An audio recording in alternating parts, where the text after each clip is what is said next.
সারা মদিনার ভিতরে দুর্ভিক্ষ ছড়িয়ে গেল। একাধারে 7 দিন মদিনার মধ্যে কোনো খাবার নাই, পানি নাই, খাবার নাই, গম নাই, জব নাই, আটা নাই, রুটি নাই। সারা মদিনাতে মানুষের কাছে পয়সা আছে, কিন্তু কোনো খাবার নাই, কোনো রুটি নাই, কোনো গম নাই, জব নাই। মদিনায় হাহাকার পড়ে গেল। 7 দিন পর্যন্ত মদিনায় কারো ঘরে খাবার নাই, মদিনার বাজারেও নাই। আল্লাহর নবী জুমার দিনে খুতবা দিচ্ছিলেন। আল্লাহর নবী জুমার দিনে খুতবা দেন। খুতবা দেওয়ার সময় রাসূল করিম সাল্লাল্লাহু আলাইহি সাল্লাম যখন খুতবা দেন, খুতবা দেওয়ার সময় একজন ঘোষণাকারী বলে দিয়ে গেল, শামস মদিনাবাসী, শাম থেকে একটা বণিক দল খাবারের কাফেলা নিয়ে মদিনার বাজারে আসছে। যার যার আপন জনের জন্য পণ্য সামগ্রী যা যা প্রয়োজন কিনে নিয়ে আসো। বুঝতে পারতেছেন মদিনায় কারো বাড়ি খাবার নাই। কঠিন এই পরিস্থিতিতে মসজিদে নববী সাহাবায়ে কেরাম ছেড়ে দিতে লাগলেন। মসজিদ থেকে মুসল্লি যেতে যেতে যেতে যেতে যেতে যেতে সব মুসল্লি চলে গেল। মাত্র 10 জন মুসল্লি আমার নবীর সামনে বসে রইলেন। একবার জোরে বলা যাবে কি আল্লাহু আকবার? মেলান্দবাসী, ফুলকুচাবাসী খুব মনোযোগ দিবেন। সমস্ত সাহাবী মসজিদ থেকে বের হয়ে চলে গেল। মাত্র 10 জন সাহাবী মসজিদের মধ্যে নবীর সামনে বসা। আল্লাহ নবী খুতবা শেষ করার পরে দেখলেন কোন সাহাবী নাই, মাত্র 10 জন সাহাবী বসে আছে। আল্লাহর হাবিবের সামনে বসা হযরত আবু বকর, প্রিয় নবী তখনই ঘোষণা দিলেন আবু বকর ফিল জান্নাতি। এরপরে ওমর বসা, ঘোষণা দিলেন ওমর ফিল জান্নাতি, ওসমান ফিল জান্নাতি, আলী ফিল জান্নাতি, তালহা ফিল জান্নাতি, জুবাইর ফিল জান্নাতি, আব্দুর রহমান ইবনে আউফ ফিল জান্নাতি, সাদ বিন আবি ওয়াক্কাস ফিল জান্নাতি, আবু উবাইদা ইবনে জাররাহ ফিল জান্নাতি, সাইদ ইবনে জুবাইর ফিল জান্নাতি। এইভাবে নবীজি 10 জন সাহাবীর নাম ঘোষণা দিলেন। এরা সবাই আল্লাহর জান্নাতি, সবাই খাবারের জন্য চলে গেছে, কিন্তু এরা রাসূলের দরজা ছেড়ে দেয় নাই, আল্লাহর ঘর মসজিদ ছেড়ে দেয় নাই। জুমার নামাজের জন্য তখনও তারা বসে আছে। আল্লাহর নবী বললেন এরা সবাই আল্লাহর জান্নাতি, জান্নাতি, জান্নাতি। একবার জোরে বলা যাবে কি আল্লাহু আকবার? সব সাহাবী চলে গেল, 10 জন সাহাবী বসা। নবীজি বললেন এই 10 জন আল্লাহর জান্নাতি, জান্নাতি, জান্নাতি। তখনই কোরআনের আয়াত আল্লাহ নাজিল করলেন, ইয়া আইয়ুহাল্লাযীনা আমানু ইযা নুদিয়া লিস-সালাতি মিন ইয়াউমিল জুমআতি ফাসআউ ইলা যিকরিল্লাহি ওয়া যারুল বাই'। হে ঈমানদার, হে ঈমানদার, যখন জুমার নামাজের জন্য আহ্বান করা হয়, আজান পড়ে যায়, তখন বেচা বিক্রি, ব্যবসা বাণিজ্য, লেনদেন, ওঠা বসা, কৃষিকাজ, কামার, তোমার জীবনের সমস্ত কাজগুলি তুমি ফেলে দাও, ছেড়ে দাও। হে ঈমানদার, তুমি চলে আসো, আমি আল্লাহর স্মরণে নামাজ পড়ার জন্য, খোদার ঘরের জন্য চলে আসো। দালিকুম খায়রুল লাকুম ইন কুনতুম তা'লামুন। তুমি যদি এটা অনুধাবন করো, এটা উত্তম কাজ, নেকের কাজ, ভালো কাজ, তাহলে তুমি চলে আসো, তুমি চলে আসো, আমি আল্লাহর হুকুম তামিল করার জন্য জুমার নামাজে চলে আসো। কিন্তু আজান পড়ার সাথে সাথে ব্যবসা বাণিজ্য, লেনদেন, দোকানদারি, উঠা বসা, চাকরি বাকরি, যার যা আছে সব ছেড়ে দিতে হবে, ফেলে দিতে হবে। হ্যাঁ মুসলমান, খুব ভালো করে কথাগুলি শুনে যাবে না। এই জুমার দিনের এত মর্যাদা, এত দাম। আল্লাহর নবী বলে দিয়ে গেলেন, উম্মত তোমরা শুনে নাও, আমার উম্মত যখন জুমার নামাজের জন্য আজান পড়ার পরে আমার উম্মত জুমার জন্য প্রস্তুতি নিয়ে জুমার নামাজ আদায় করার জন্য মসজিদের দিকে রওনা হয়ে যায়, আদবের সাথে মসজিদে ঢুকে খুব একিন এবং ইখলাসের সাথে ইমাম সাহেবের পাশাপাশি বসে, ইমাম সাহেবের কাছাকাছি বসে খুতবা শুনে, আলোচনা শোনার পরে আমার উম্মত ধীর স্থিরতার সাথে নামাজ পড়ে আবার হেঁটে হেঁটে বাড়ি চলে আসে। আমার উম্মতের প্রত্যেক কদমে কদমে কদমে কদমে 1 বছরের ইবাদত এবং 1 বছরের নফল রোজা রাখার নেকি আমার উম্মতের আমল নামায় আমার আল্লাহ লিখে দেয়। একবার জোরে বলা যাবে কি মারহাবা। কয় বছর? প্রত্যেক কদমে কয় বছর? জোরে বলেন, প্রত্যেক কদমে কয় বছর? প্রত্যেক কদমে কদমে 1 বছর। এমনও মুসল্লি আছে বাড়ি থেকে মসজিদে হেঁটে যাইতে আসতে 500 কদম, 500 কদম যদি হয় 500 বছর, 400 কদম হলে 400 বছর, 1000 কদম হলে 1000 বছর। শুধু এই উম্মতের জন্য আল্লাহ জুমা দিলেন। পৃথিবীর কোন উম্মতকে আল্লাহ জুমা দেন না, শুধু আমাদেরকে আল্লাহ জুমা দিয়েছেন। আস্তে হয়ে গেল না? জোরে বলেন।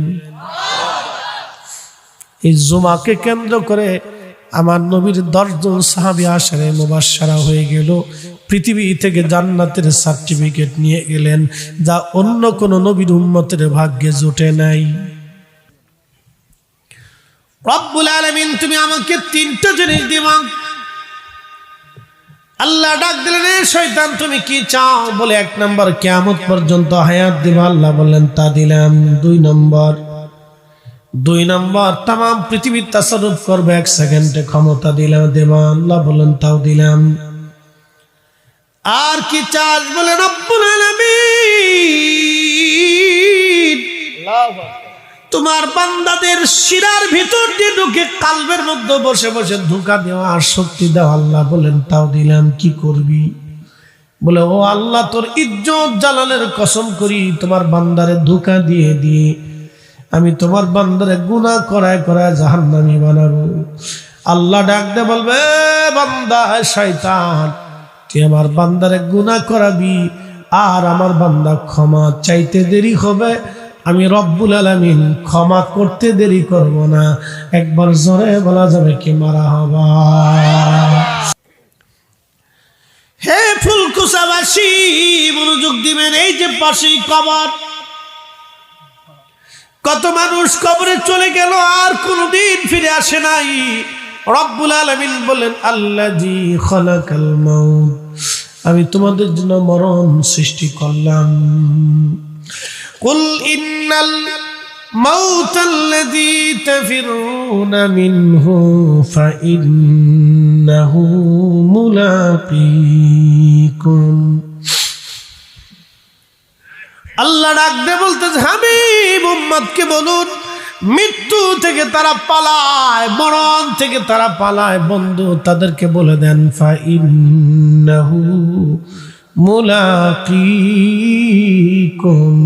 এই মরণ তার সাথে মুলাকাত করবে। ফুলকুচাবাসী খুব মনোযোগ দিবেন। আজকে যদি আপনি মারা যান, বাজান অপ্রিয় 2টা সত্য কথা আপনাকে বলে দিয়ে যাই। আজকে আপনি যদি মারা যান, আপনাকে ঘর থেকে বের করে নিয়ে আসা হবে।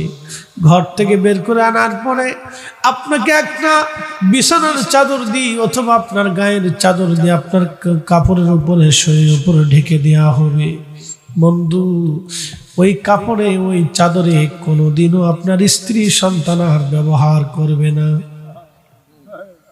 চির সত্য বলতেছি, আমি মারা যাওয়ার পরে আমার এই চাদর দিয়ে যদি ঢেকে রাখা হয়, আমার বাচ্চারা জীবনে এই চাদর আর কোনোদিন ব্যবহার করবে না। বলবে আব্বার লাশের উপরে কাপড়টা ছিল, ওরা ভয় পাবে, ডরাবে। বাবারে লাশের উপরে যে কাপড় ছিল, এই কাপড়টা আমরা কেমনে গায়ে দিই ভয় করে।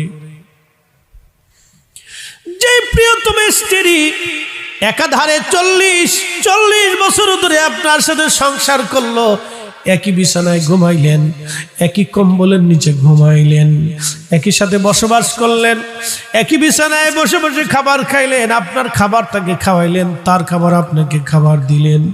কত সুখে দুঃখে পাশে একসাথে জীবন কাটাইলেন। এই স্ত্রী আপনার যেই বিছানার চাদর দিয়ে আপনার লাশ ঢাকা হবে, এই চাদর আপনার স্ত্রী আর কোনোদিনও বিছানায় বিছাইবে না। তার কাছে ভয় লাগবে আমার স্বামীর গায়ের উপরে মরা লাশের উপরে কাপড় দেওয়া হয়েছিল। চিরসত্য কথাগুলি বলতেছি, যদিও শুনতে খারাপ শোনা যাবে, কিন্তু এটাই সত্য। প্রিয় মুসলমান, আল্লাহর কোরআনে আল্লাহ ডাক দিয়ে বলেন, ইয়া আইয়ুহাল্লাযীনা আমানু লা তুলহিকুম আমওয়ালুকুম ওয়ালা আওলাদুকুম আন যিকরিল্লাহ।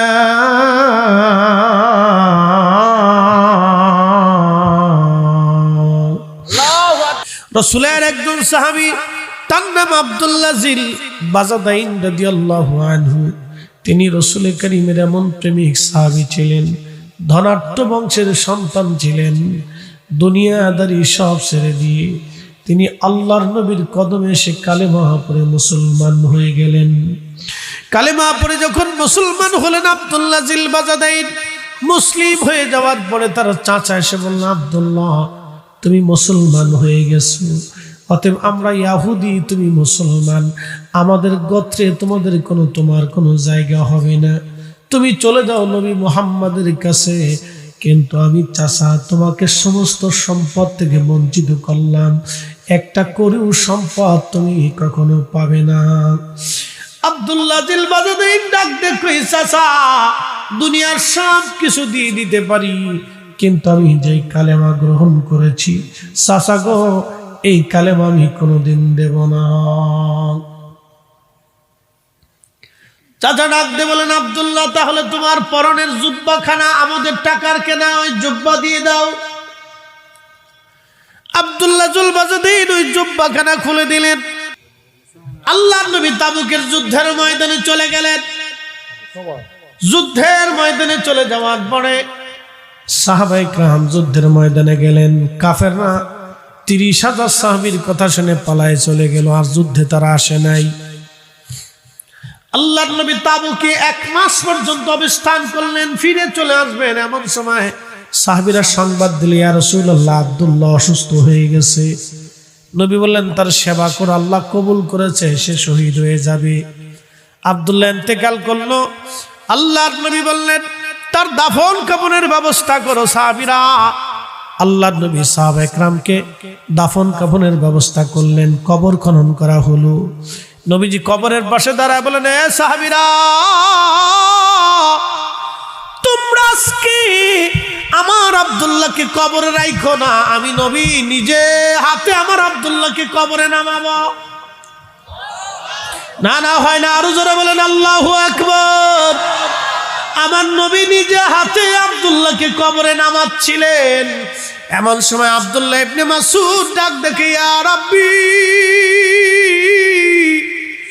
এই আব্দুল্লাহর জায়গায় যদি আমি আব্দুল্লাহ হইতাম, আমার জীবন কত বুলন্দ হইতো। আমার রাসূল আমাকে নিজে হাতে কবরে রাখতেন, আমার রাসূল আমাকে নিজে হাতে কবরে রাখতেন।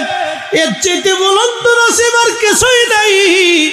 উম্মত রাসূলের হাতে উম্মতের দাফন কাফন হয়, এর চাইতে বড় বুলন্দ নসিব আর কিছুই নাই। জোরে বলেন না মারহাবা। তো দাফন হয়ে গেল। দাফন শেষে আল্লাহর নবী কবরের পাশে দাঁড়ায় গেলেন। দাঁড়ায় নবীজি হাত বাড়াই দিলেন, সাহাবায়ে কেরাম হাত বাড়াইলেন। কবরের পাশে দাঁড়ায় নবীজি হাত তুলে বলে, ইয়া রাব্বি, আমি রাসূল আমার আব্দুল্লাহর উপরে রাজি, তুমি আল্লাহ আমার আব্দুল্লাহর উপরে রাজি হয়ে যাও। একসাথে জোরে বলেন না মারহাবা। হযরত ইমাম আজমকে নাস্তিক এবার প্রশ্ন করলো, হে ইমাম, তাহলে বলো আল্লাহ কোন দিক তাকায় রইছে, এবার জবাব দাও। ইমাম আজম আবু হানিফা রাহমাতুল্লাহি আলাইহি মোমবাতি জ্বালাইলেন। মোমবাতি জ্বালাইয়া ইমাম আজম আবু হানিফা বললেন, হে নাস্তিক, বলো আগুনের আলো কোন দিকে আছে। নাস্তিক পণ্ডিত বলল, ইমাম, আগুনের আলো সব দিকে ছড়িয়ে আছে।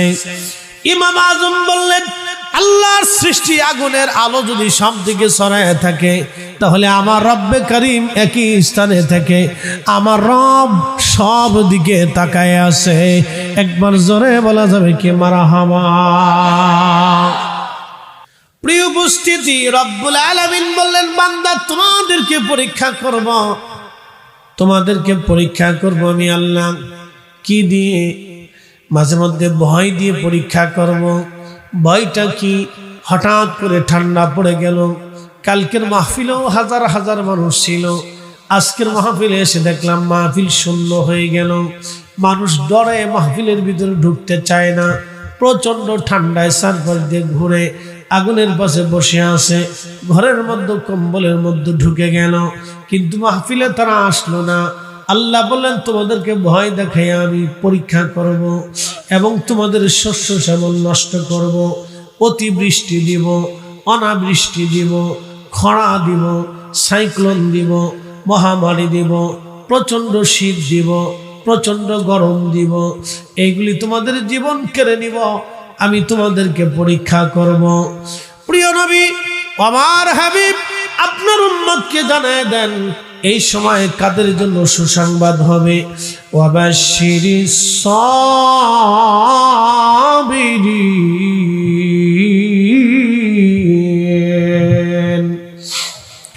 এই কঠিন সময়ে যারা ধৈর্য ধারণ করবে, হাবিব আমার বলে দেন তারাই সফল কাম হবে, তাদের জন্য সুসংবাদ হবে। তাহলে বোঝা গেল আজকে যারা বসে গেলেন তারা সবাই পাস। একসাথে বলেন আল্লাহু আকবার।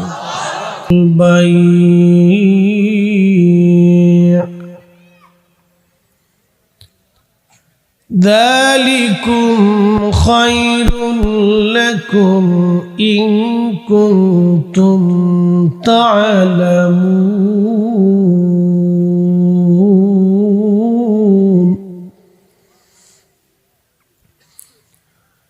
صدق الله المولانا العظيم وصدق رسوله النبي الحبيب الكريم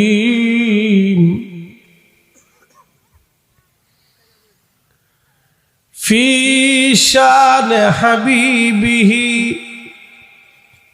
ومحبوبه ومعشوقه مخبرا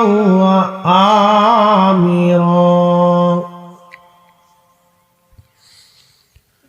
إن الله وملائكته يصلون على النبي يا أيها الذين آمنوا صلوا عليه وسلموا تسليما اللهم صل على سيدنا مولانا محمد وعلى آل سيدنا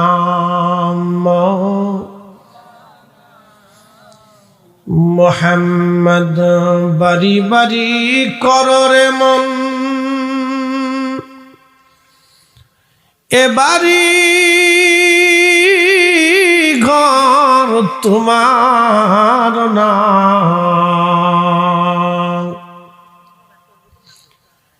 যেই বাড়িতে শুইবারে মন কবর তাহার ঠিকানা আল্লাহুম্মা সাল্লি সাইয়্যিদিনা মাওলানা মুহাম্মাদ আলা আলি সাইয়্যিদিনা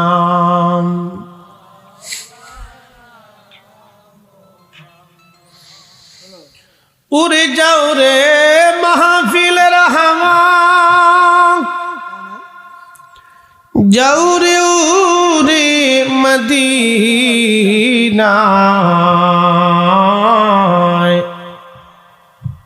আমাদের দরুদ পৌঁছে দিও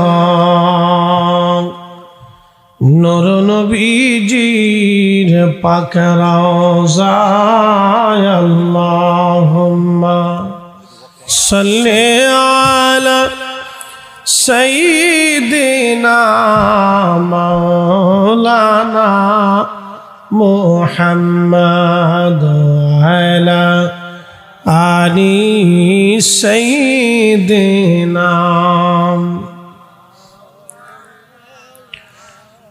বালাগাল উলা বিকামালিহি কাশাফাদ দুজা বিজামালিহি হাসনাত জামিউ খুসালিহি সাল্লু আলাইহি ওয়ালিহি কালেমা তাওহীদ আরশ লেখা বামিত মুহাম্মদ আকা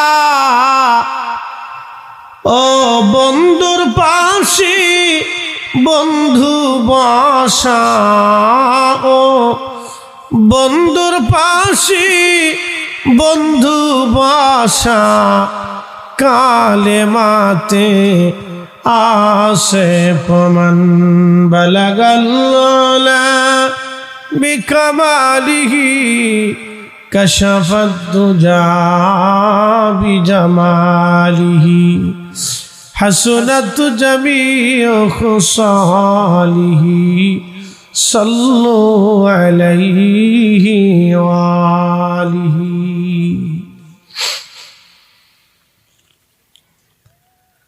ফুলকুসা যুব সমাজের উদ্যোগে সামাজিক কবরস্থানের উন্নয়ন প্রকল্পে চতুর্থ বার্ষিক ইসলামী মহাসম্মেলনের সম্মানিত সভাপতি, আজকের সম্মানিত অতিথিবৃন্দ, সম্মানিত আলহাজ ইসলাম মন্টু সাহেব, প্রধান উপদেষ্টা, উদ্বোধক সহ সভাপতিবৃন্দ, সভার মধ্যমণি, প্রধান মেহমান, বিশেষ মেহমানবৃন্দ, এলাকার গণ্যমান্য ব্যক্তিবৃন্দ, সম্মানিত মুরব্বী, আমন্ত্রিত হযরত উলামা ইকরাম, মুফতি মুহাম্মদ ফজলুল হক জামালি সাহেব সহ সকল উলামা ইকরাম, এলাকার গণ্যমান্য ব্যক্তি, কলিজার টুকরো যুবক ভাইরা, পর্দানিশীন আমার সম্মানিত মা ও বোনেরা, মাইকের আওয়াজ যত দূর পর্যন্ত যাচ্ছে সকলকে মোবারকবাদ।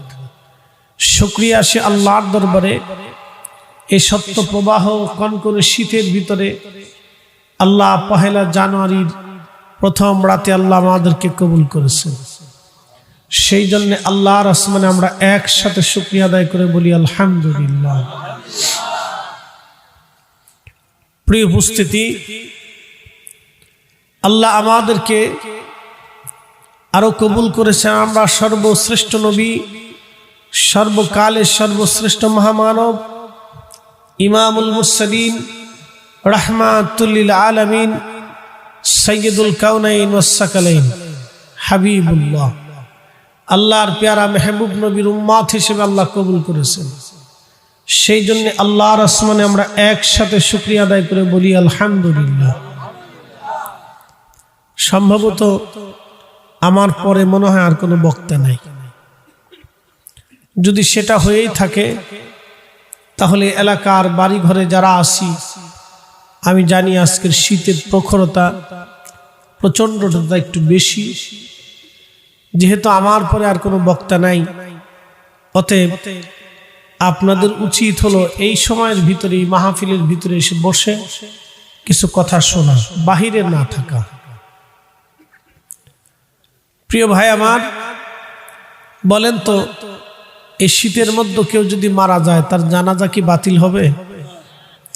কবরস্থ করা কি বাদ যাবে? তার অর্থ হচ্ছে আপনি মারা গেলেও পৃথিবী তার আপন কাজে থেমে থাকবে। শীত হোক, যুদ্ধ হোক, ভূমিকম্প হোক, মহামারী হোক, টর্নেডো হোক, প্লাবন হোক, বন্যা হোক, মানুষ মারা গেলে তার জানাজা, তার দাফন কাফন সম্পন্ন কোনো না কোনো মাধ্যমে মানুষ করতেই হবে। পাশেই গোরস্থানে অনেক মানুষ ঘুমানো আছে, আগামীতে বহু মানুষ এই গোরস্থানে সমাহিত হবে। আমাদের যেই বাড়ি, আমাদের যেই ঘর, যাহা কিছু আছে সব কিছু রেখেই এইখানেই চলে আসতে হবে। আপনারা যেই জায়গাটা নির্বাচন করেছেন এই জায়গাতেই আপনাদের আসতেই হবে। আপনার সেই সুন্দর বাড়ি, সুন্দর খাট পালঙ্গ বিছানা রেখে আপনাকে এই কবরস্থ, কবরে ঠিকানাতে আপনাকে আসতে হবে। কারো ফুলকুচা কবরস্থানে জায়গা হবে, কারো তার গ্রামের কবরস্থানে জায়গা হবে, কারো অন্য কোথাও কোথাও কোন কোন কবরস্থানে তার জায়গা হবে। তো আসতেই যেহেতু গোরস্থানে হবে, তো অতএব মাহফিলের সময় কালক্ষেপণ না করি, যেহেতু আমার পর আর বক্তা নেই, আমি শেষ বক্তা। অতএব এশার পরে যেহেতু বসে গেছি, অতএব বুঝতে হবে আমরা দীর্ঘ রাত করব না। আপনারাও চলে আসেন, আমিও নির্দিষ্ট সময় আপনাদেরকে নিয়ে দোয়া করব। কালক্ষেপণ না করে শীতের ডর না নিয়ে ভিতরে এসে বসে পড়ে ইনশাআল্লাহ কিছু কথা শোনেন। আল্লাহ আমাদের প্রত্যেকের আসার এবং বসার তৌফিক দান করুন, বলে না আমি। এই গ্রামে 100 বছর বয়সী কোনো মানুষ বেঁচে আছে? জানা আছে? 100 বছর বয়সী কেউ আছে? আচ্ছা, যদি 100 বছর বয়সী কেউ থেকে থাকে তাহলে কতজন হবে? 1-2 জন হতে পারে। তার অর্থ হলো এই গ্রামে একসময় শত শত মানুষ ছিল, তাদের ভিতরে 100 বছর বয়সী 1 জন অথবা 2 জন বেঁচে আছে, বাকিরা কোথায় গেল? কবরে। তাহলে আগামী 100 বছর পরে আমাদের ঠিকানা কোথায় হবে? কবর। এটা চিরসত্য না? একবারে চিরসত্য যে বাকি 100 বছর পরে আমাদের ওই ঠিকানায় এই কবর হবে। এবং এমনও হবে যে আমাদের কবরের ঠিকানা চিহ্ন পর্যন্ত হারিয়ে যাবে। কথা চিরসত্য যে আমাদের কবরের যে ঠিকানা আছে, চিহ্ন আছে, এটাও একসময় হারিয়ে যাবে, চিহ্ন খুঁজে পাওয়া যাবে। তো সেটা যদি বিশ্বাস করে থাকে তাহলে আমি মনে করব শীতকে উপেক্ষা করে যদি আপনি বসতে পারেন তাহলে আজকে আমরা পরীক্ষায় পাস। আল্লাহ শুধু আমাদেরকে দুনিয়াতে সৃষ্টি করে ছেড়ে দেন নাই, আল্লাহ পরীক্ষার অন্তর্ভুক্ত করে দিয়েছেন। কোরআনের আয়াতে আল্লাহ ওয়াজ করছেন, الذي خلق الموت والحياة ليبلوكم أيكم أحسن عملا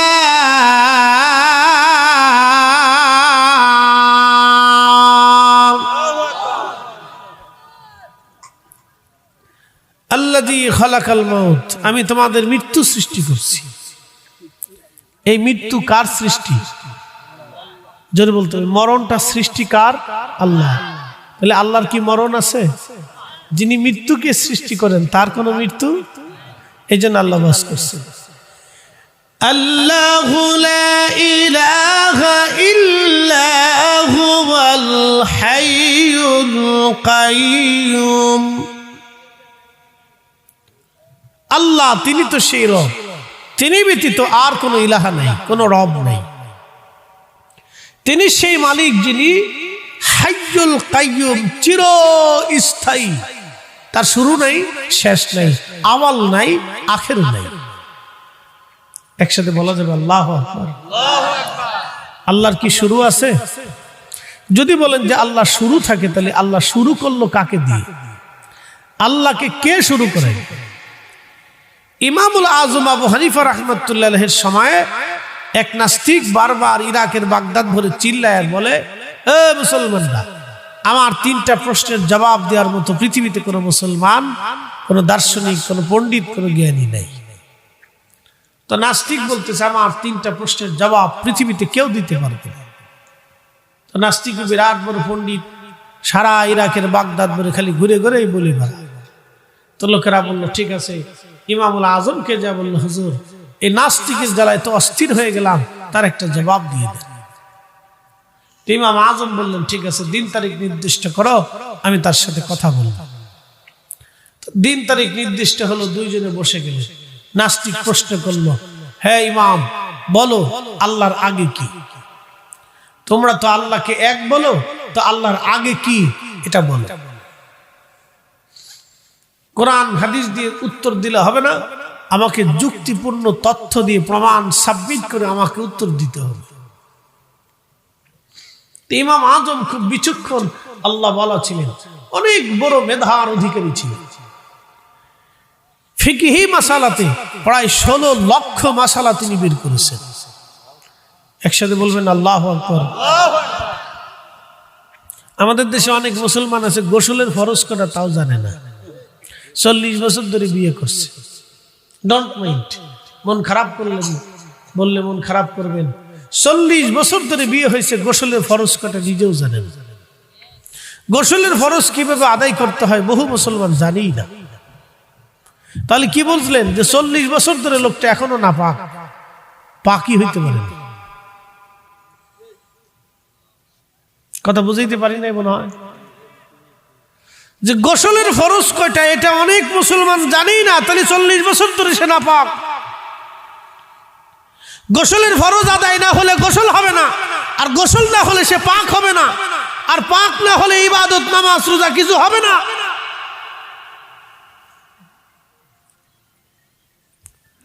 আর সেখানে ইমামুল আজম আবু হানিফা কোরআন হাদিস থেকে গবেষণা করে 16 লক্ষ মাসালা বের করেছেন। একসাথে জোরে বলা যাবে আল্লাহু আকবার। না না, জোরে জোরে জোরে নারে তাকবীর, হাত উঁচা করে বলেন আল্লাহু আকবার। শীত বেশি পড়ছে তাতে কি হয়েছে? আমরা তো আর গরম কম না, ঠিক আছে না? কাছে কাছে ঘেসে ঘেসে বসে প্যান্ডেলটা ঘিরে দেওয়ার দরকার ছিল। একবারে পুরাটা ঘিরে একবারে তাঁবুর মতো সিস্টেম করে দিলে তাহলে গরম পড়তো। আর নিচে খড় বিছিয়ে দেওয়ার দরকার ছিল। জানা উচিত এই জানুয়ারির প্রথম এই ডিসেম্বরের শেষ 15 থেকে জানুয়ারি 15 পর্যন্ত শীতের প্রকোপ থাকে বেশি। এই সময় যা করতে হবে খুব হিসাব করে করতে হবে। এই সময় যারা ওয়াজে হুজুরদের কাছ থেকে ডেট নেয় তারা জিতে না, তারা ঠগে। কারণ শীতের কারণে মানুষ ওয়াজে আসে না, এমনিও ওয়াজে আসতে চায় না। এরপরে শীত একটু বললে না যাইতাম না, শীত পড়ছে। আমি আমার রাজবাড়ির এক এলাকায় ওয়াজ করতে গেছি, এক মুসল্লিকা হুজুর একটা মাসালা দেন। কি মাসালা? আমাদের মসজিদের মুয়াজ্জিন খেতার ভিতরে হুইয়া হুইয়া ফজরে আজান দিছে, আজান কি হইব? আমি কি মাসালা দিব? আমি কি বাবারে জীবনে সালাতের কাজা অধ্যায় পড়ছি, তো নামাজের আজানের কাজার অধ্যায় তো কোনোদিন পড়ি নাই। আর মুয়াজ্জিনকে হুজুর কি করবো খান, মুসল্লিদেরকে ওয়াদা করান, শীতের ডরে একটা মুসল্লি ফজরের নামাজে আসে না। আমি একই আজান দিই, একাই পড়ি। তো চিন্তা দেখলাম আমার আর উঠতে লাভ কি, আমি খেতার ভিতরে হান্দাই ফজরের আজান দিয়েছি। আমি হাসতে হাসতে বাসি না, মুয়াজ্জিনও শরম লজ্জা করে না, করছি আমি। তো কা হুজুর ওই ওয়াদা করেন যাতে তারা নামাজ আসে। তো এক মুসল্লি বুড়া মানুষ, দাদার বয়সী, চিন্তা করলো যে বহুদিন যাই না, আজকে কাঁপতে কাঁপতে কম্বল টম্বল ফেসে লাড়তে লাড়তে আসে। আজান হয় কিন্তু হুজুর নাই। কিরে মুয়াজ্জিন দেহ, মুয়াজ্জিন লেফের ভিতরে শুয়েই বাইরে দিচ্ছে।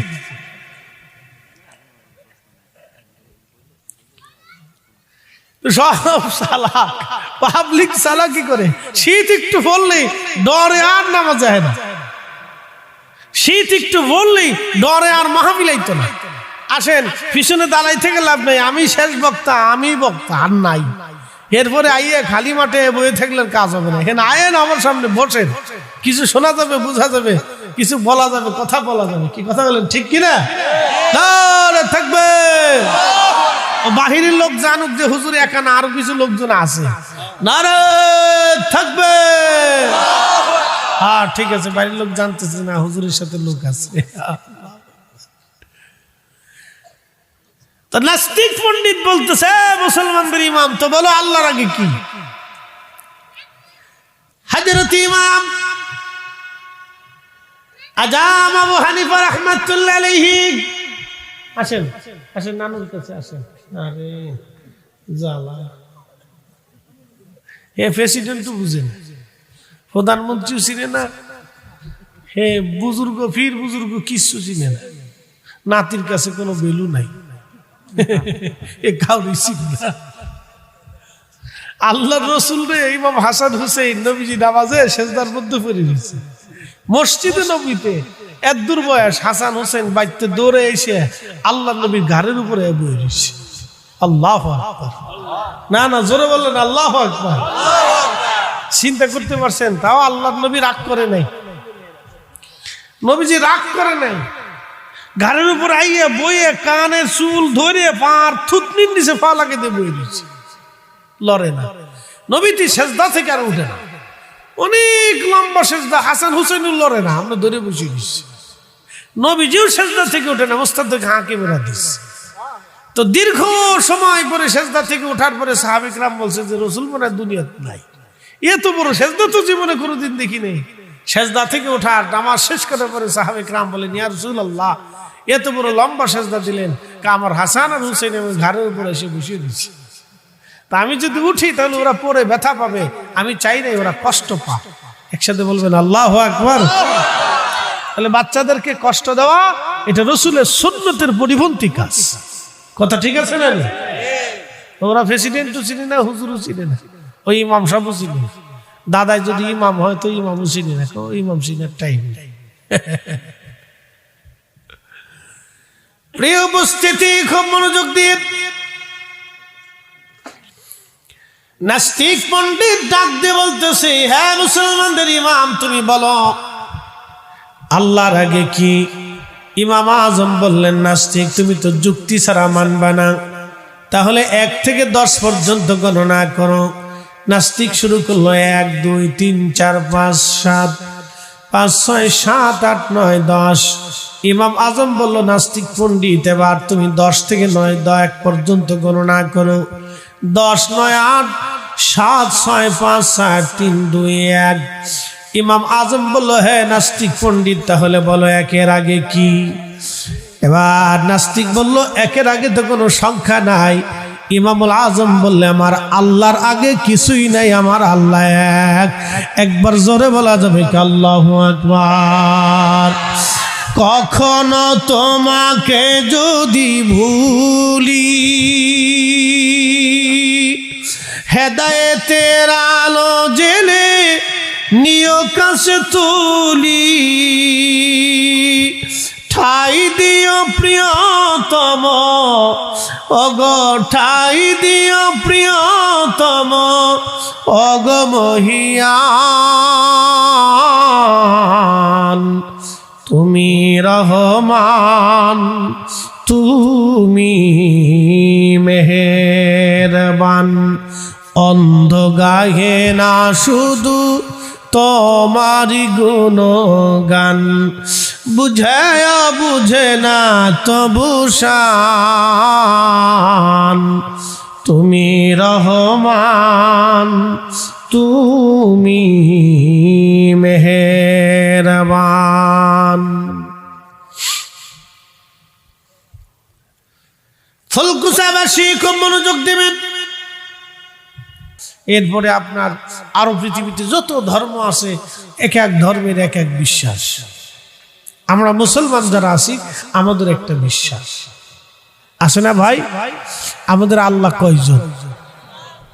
একসাথে বলুন, কয়জন? আমাদের আল্লাহর ক্ষমতা কি? আমার আল্লাহ তিনি সেই মহাশক্তির অধিকারী, তাম সৃষ্টি পুঙ্খানুপুঙ্খ রূপে সুনিয়ন্ত্রিত ভাবে তিনি পরিচালনা করেন। তিনি আমাদের রব, তিনি আল্লাহ। কথা বলেন ঠিক না বেঠে?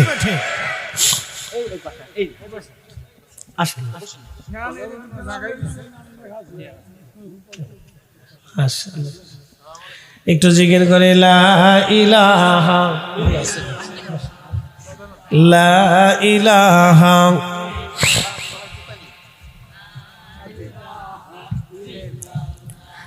লা ইলাহা ইল্লাল্লাহু মুহাম্মাদুর রাসূলুল্লাহ সাল্লাল্লাহু আলাইহি ওয়াসাল্লাম। আজকের মাননীয় প্রধান অতিথি জনাব আলহাজ হযরত আলী সাহেব, বিশিষ্ট সমাজসেবক এবং বিশিষ্ট ব্যবসায়িক ঠিকাদার তিনি আমাদের মাঝে এসেছেন। আমরা বলি না মারহাবা।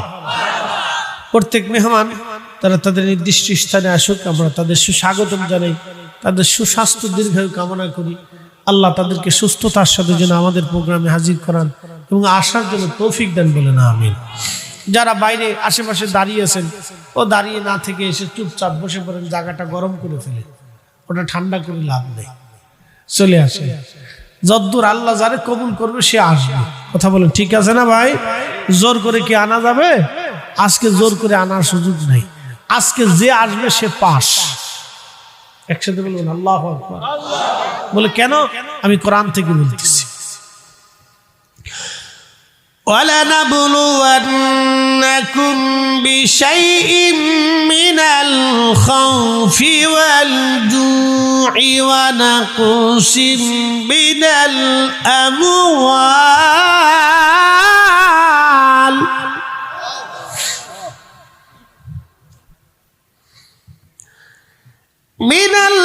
الْأَمْوَالِ وَالْأَنفُسِ وَالثَّمَرَاتِ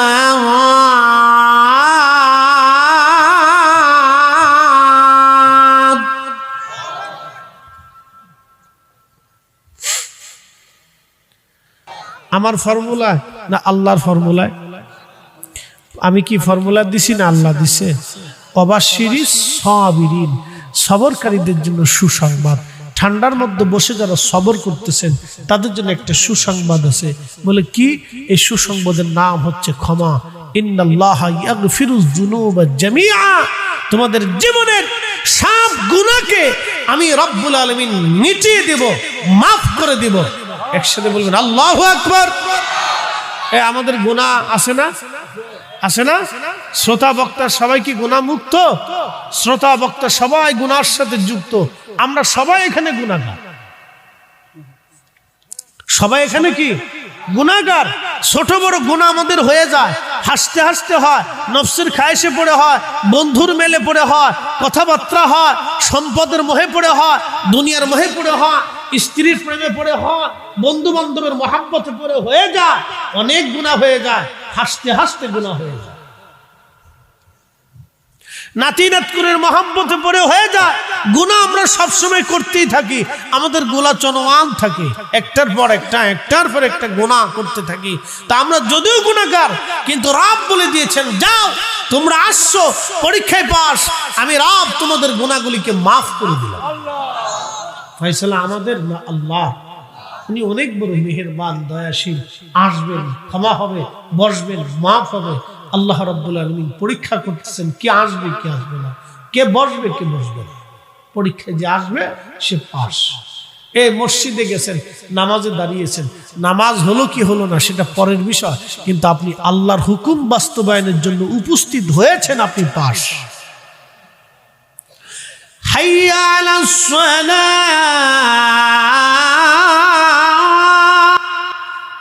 হাইয়া আলাল ফালাহ,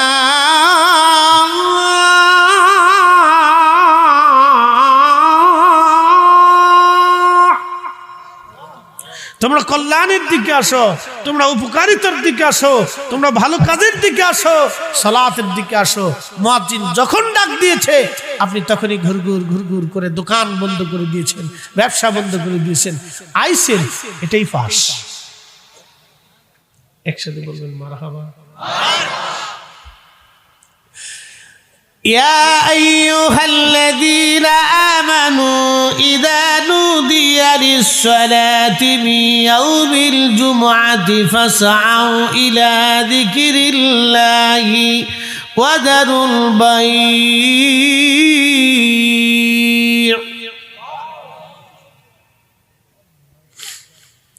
পরীক্ষায় পাস, জোরে বলেন পরীক্ষায় পাস।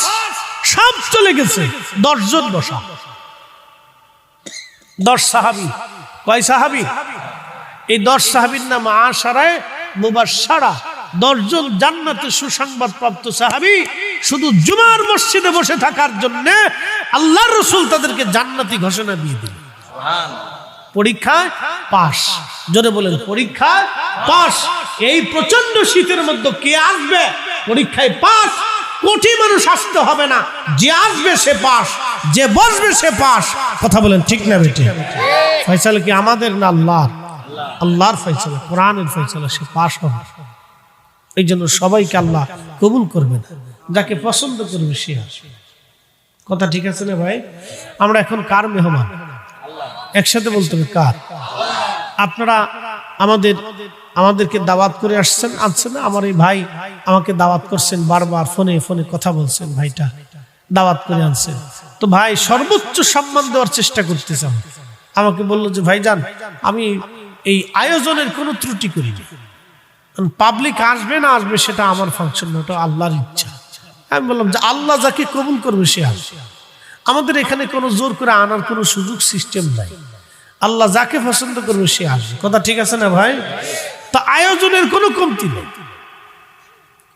সদিচ্ছারও কোনো কমতি নেই। আমি মেহমান হিসেবে আসবো, আমার সমাদরও আপনার কম করেন, যথেষ্ট সমাদর করছেন। এখন আল্লাহ আপনাকে তার বেহেশতের বাগানে দাওয়াত করে আল্লাহ আপনাকে নিয়ে আসছে। এখন আল্লাহ আপনাকে কি সমাদর করবে সেটা আল্লাহর দরবারে। তবে আল্লাহ সমাদর করবে যে আমার মেহমান হয়ে আমার বান্দারা যেহেতু আসছে, আমার বান্দারা যেহেতু গুনাহ করেই ফেলছে, তো আমি আল্লাহ আমার বান্দাদের গুনাহকে মাফ করে দিলাম। তাহলে আমরা পাস। একসাথে বলবেন আল্লাহু আকবার। এই জন্য জুমার দিনে শুক্রবারে যেই দেশে ছুটি ঘোষণা করা হয়েছে, আমি মনে করি দেশের যেই রাষ্ট্রপ্রধান ছুটির ব্যবস্থা করেছে, আল্লাহ তা থেকে একটা বেনিফিট অবশ্যই আল্লাহ দিবে। বাংলাদেশের পৃথিবীর বহু মুসলিম দেশে শুক্রবারে কোনো ছুটি নেই। আপনি আরব বিশ্বে চলে যাবেন, দেখবেন বহু আরব দেশে আছে শুক্রবারে ছুটি দেয় না। দুবাইতে যায় দেখেন শুক্রবারে ছুটি নেই, মুসলমান দেশ। আমরা বাংলাদেশ হলে বাটাম চালান দিয়ে দিতাম এতদিন। কি কথা কর না কেন? আমরা বাংলাদেশ হলে এতদিন বাটাম চালান হয়ে যেত। কিন্তু কপাল ভালো যে আরবের দেশ, ও দেশের মুসলমান হিজলিয়া না কি আমি জানি না। আরে বেটা, জুমার দিন সাজ্জাদুল আইয়াম, দিনের সর্দার, পৃথিবীর শ্রেষ্ঠ দিনের একটা দিন হচ্ছে জুমার দিন। আল্লাহর রাসূল বলেছেন আমার উম্মত, আল্লাহ আমাকে স্পেশালিস্ট এই জুমার দিন আল্লাহ আমাকে উপহার দিয়েছে এই উম্মতের জন্য। একসাথে বলা যাবে না আল্লাহু আকবার? না না, জোরে বলেন আল্লাহু আকবার। এই জুমার দিনে আল্লাহ বলেছেন, এ বান্দা, তোমার ব্যবসা বাণিজ্য, রুজি চাকরি বাকরি সব ছেড়ে দেবা, কিচ্ছু রাখবা না, তুমি জুমার জন্য তুমি মসজিদে চলে আসবা। মুসলিম দেশ জুমার দিনে ছুটি নেই।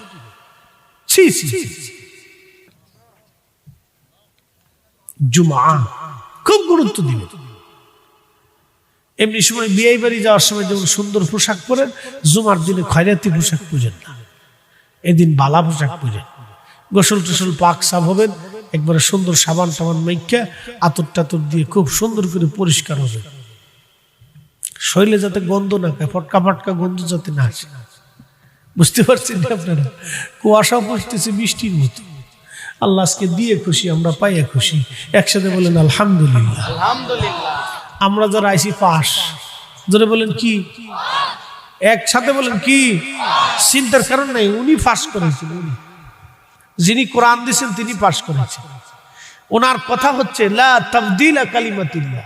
আকাশ ভেঙে গেলেও আমার কথা ঠিক থাকবে, জমিন শুকিয়ে গেল, জমিন পুড়ে গেল, আমার কথা ঠিক থাকবে, সাগর শুকিয়ে গেল, আমি আল্লাহর কথাই ঠিক থাকবে। ইন্নাকা লা তুখলিফুল মিআদ।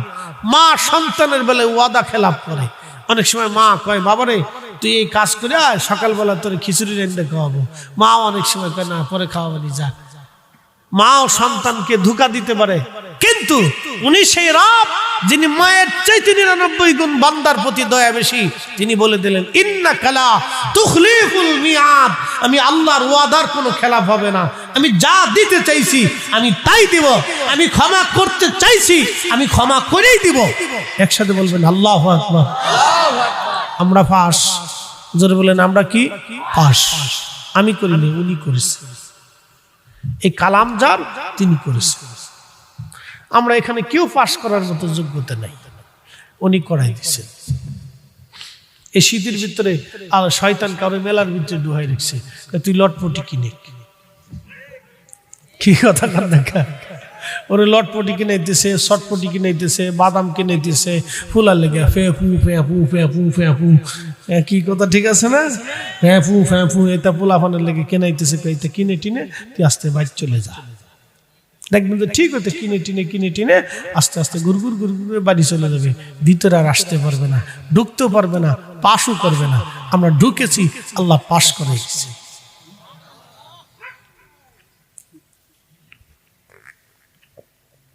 শয়তান এর উপরে বিজয় হয়েছে, কিন্তু আমাদের কাছে পরাস্ত হয়েছে। ইন্নাহু লাকুম আদুব্বুম মুবিন, সে প্রকাশ্য দুশমন, আমাদের ক্ষতি করার জন্য আপ্রাণ চেষ্টা করতেছে।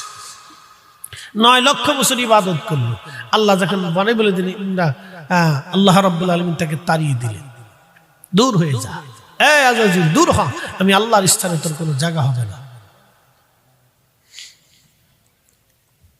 তোকে আমি কাফেরদের অন্তর্ভুক্ত করে দিলাম।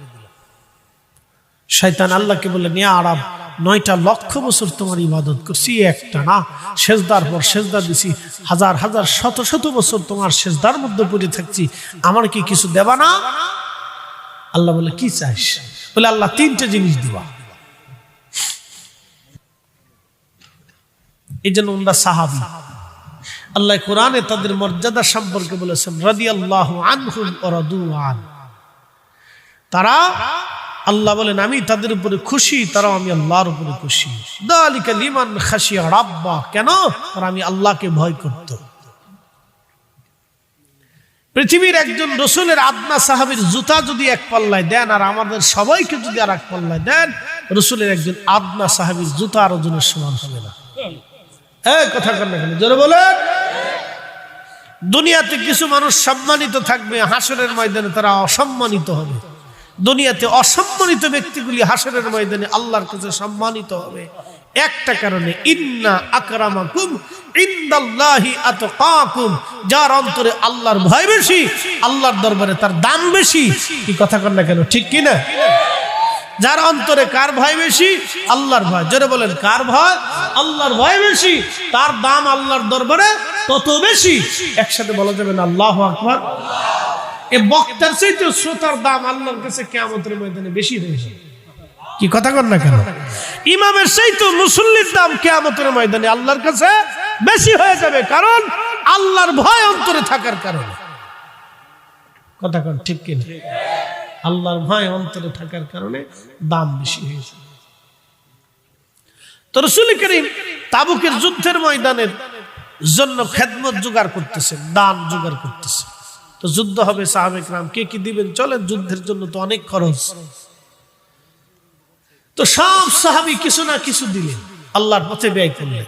আবু বকর দিলেন, ওমর দিলেন, উসমান দিলেন, আলী, তালহা, জুবাইর, আব্দুর রহমান, সব সাহাবী কম বেশি করে দিলেন।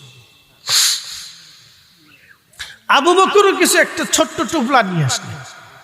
তো নবীজি বললেন, আবু বকর কি আনছে? বলে, হুজুর ঘরে যা আছে সব নিয়েছি। বলে, ঘরে কি রাখছো? বলে, আল্লাহ এবং তার রাসূল রাখছি। একসাথে বলবেন আল্লাহু আকবার।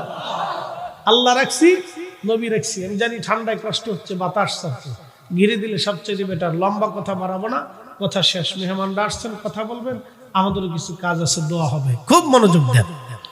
আবু বকর সিদ্দিক রাদিয়াল্লাহু আনহু বলে, হুজুর ঘরে যা ছিল সব নিয়েছি। নবী বলেন, সবার চাইতে আজকে আবু বকর শ্রেষ্ঠ। একসাথে বলবেন আল্লাহু আকবার। কারণ কি? উনার ঘরের মধ্যে যা ছিল উনি সব কিছু উজাড় করে দিয়ে নিয়ে চলে আসছে, কিচ্ছু নাই। আব্দুল্লাহ জিল বাজাদাইন রাদিয়াল্লাহু আনহু তিনি দাঁড়ায় দাঁড়ায় কাঁদে। নবী জিজ্ঞেস করলেন, কাঁদো কেন? বলে, ইয়া রাসূলুল্লাহ, তাবুকের যুদ্ধের ময়দানে কত সাহাবী যাবে, আমার যাইতে মন চাইতেছে, কিন্তু আমার তো কি দেওয়ার মতো কিছু নাই। তবে হুজুর আমার দেওয়ার জন্য একটা জিনিস আছে। বলে, কি আছে? আমার জীবন আছে, এই জীবনটা আমি আল্লাহর পথে কুরবানি করে দিলাম। একসাথে বলবেন আল্লাহু আকবার। নবী গো, আপনি দোয়া করে দেন যাতে আমার এই জীবনটা তাবুকের যুদ্ধের ময়দানে শহীদ হয়ে যায়, আর আমি আল্লাহর পথে শহীদ হইতে পারি, সেজন্য আপনি দোয়া করে দেন, আমার জীবনটা আল্লাহর পথে কুরবানি করে দিই। তারা সাহাবী। একসাথে বললেন, তারা কি? না, জোরে বলেন, জোরে বলেন, তারা কি? সাহাবী। বন্ধু, তারা সাহাবী।